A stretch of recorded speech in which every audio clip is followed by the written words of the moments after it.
e Cidadania. Conceda a palavra ao deputado Fernando Filho.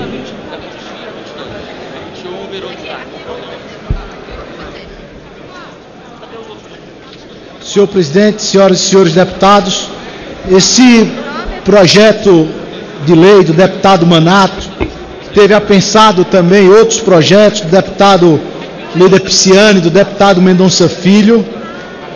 Trata de poder atender uma demanda dos tribunais superiores que visitam essa casa, ao Colégio de Líderes, fizeram essa reivindicação depois da votação nessa casa do novo Código de Processo Civil, que entra em vigor em março do ano que vem. Nós fizemos uma discussão com a OAB, com o STJ, com o STF, com o deputado Paulo Teixeira, que foi o relator do CPC aqui nessa casa, ouvindo a todos. O nosso compromisso não é fazer uma reforma no CPC, é fazer mudanças pontuais para atender essas demandas de estrangulamento dos tribunais superiores, que foi aqui pedida e defendida pelos presidentes daquelas cortes. Dizendo isso, eu vou passar ao voto que ora apresento.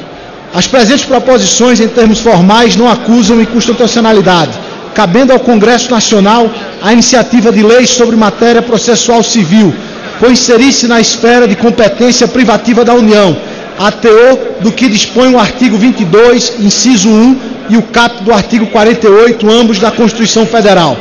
Não há vício de técnica legislativa, atendendo os projetos às disposições constantes na Lei nº 95, de 26 de fevereiro de 1998. A pretensão dos autores é legítima, pois busca manter os esforços emanados no sentido de organizar procedimentos concernentes à racionalização dos trabalhos no Superior Tribunal Federal e no Superior Tribunal de Justiça, de modo a viabilizar suas atribuições constitucionalmente previstas.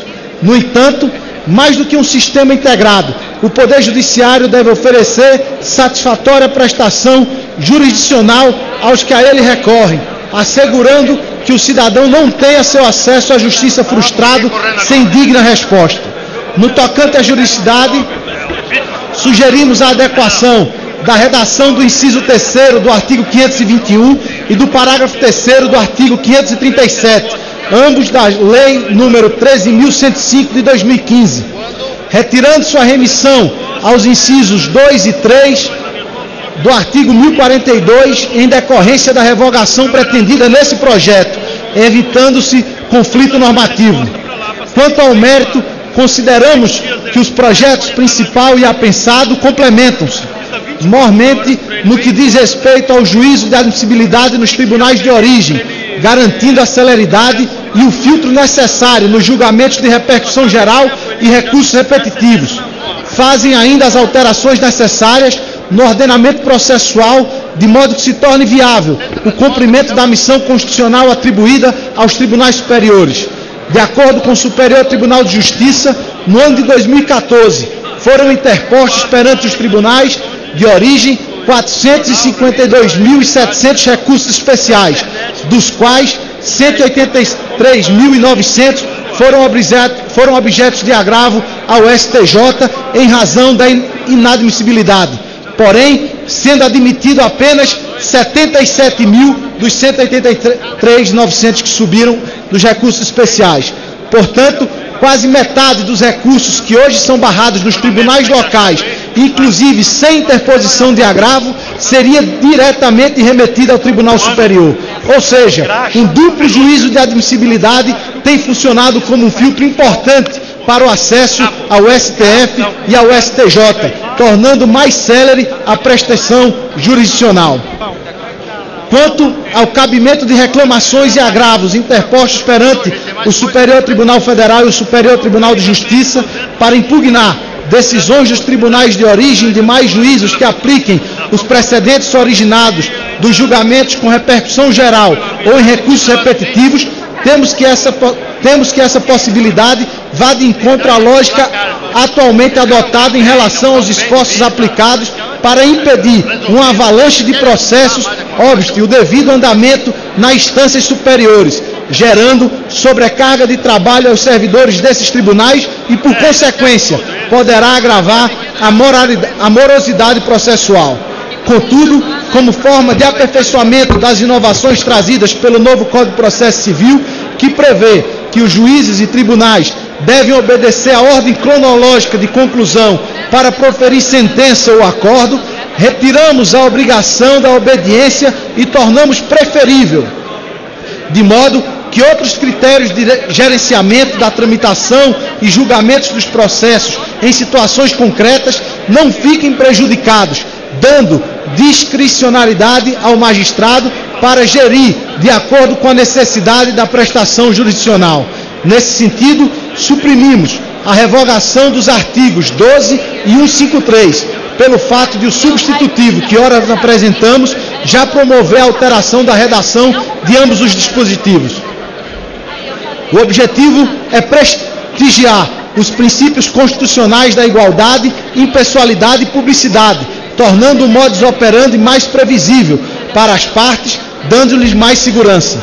Trata-se da materialização do princípio da isonomia processual, que estabelece que as partes e seus procuradores devem merecer tratamento igualitário, para que tenham as mesmas oportunidades de fazer valer em juízo as suas razões. Frisa-se que a obrigação, a observância da lista cronológica foi retirada, mantendo-se apenas a necessidade de dar preferência àqueles processos que há muito tempo encontram-se sem movimentação processual. Visando adequar os dispositivos do novo CPC, face à revogação dos incisos 2 e 3 do artigo 1042, retiramos a remissão dos referidos incisos constantes nos artigos 521 e 537. Revogamos o artigo 945 do Código de Processo Civil, que determina que, a critério do órgão julgador, o julgamento dos recursos e dos processos de competência originária que não admitem sustentação oral poderá realizar-se no plenário virtual. As partes, sem motivação, poderão solicitar julgamento presencial, mesmo quando não houver previsão de sustentação oral, o que pode ampliar sobremaneira o número de petições a serem analisadas pelos tribunais superiores, inviabilizando a Corte e o funcionamento do plenário virtual. Alteramos a redação do parágrafo 3º do artigo 1038 da Lei 13.105 de 2015, para dispor que o conteúdo do acórdão abrangerá a análise dos fundamentos relevantes à tese jurídica. Essa alteração reforça o mandamento constitucional e o previsto no Código de Processo Civil de que todos os julgamentos dos órgãos do Poder Judiciário serão públicos e fundamentados todas as decisões, sob pena de nulidade. Suprimo, portanto, a revogação do parágrafo 3º do artigo 1038, já que pretendemos alterar a sua redação. Como forma de uniformizar a terminologia empregada pelo Código de Processo Civil, alteramos a modalidade de controle de constitucionalidade abstrato, prevista no projeto 2468/2015 para controle concentrado. Com o objetivo de harmonizar o sistema processual e não gerar conflitos temporais, estabelecemos que esta lei somente entrará em vigor juntamente com o início da vigência da Lei número 13.105 de 2015, o novo Código de Processo Civil. Conclusões. Por todo o exposto, voto pela constitucionalidade, juridicidade, boa técnica legislativa e, no mérito, pela aprovação do projeto de lei número 2.384/2015 e do PL apensado 2.468/2015, na forma do substitutivo apresentado. Esse é o relatório, senhor presidente. Obrigado, deputado. Passa-se a discussão.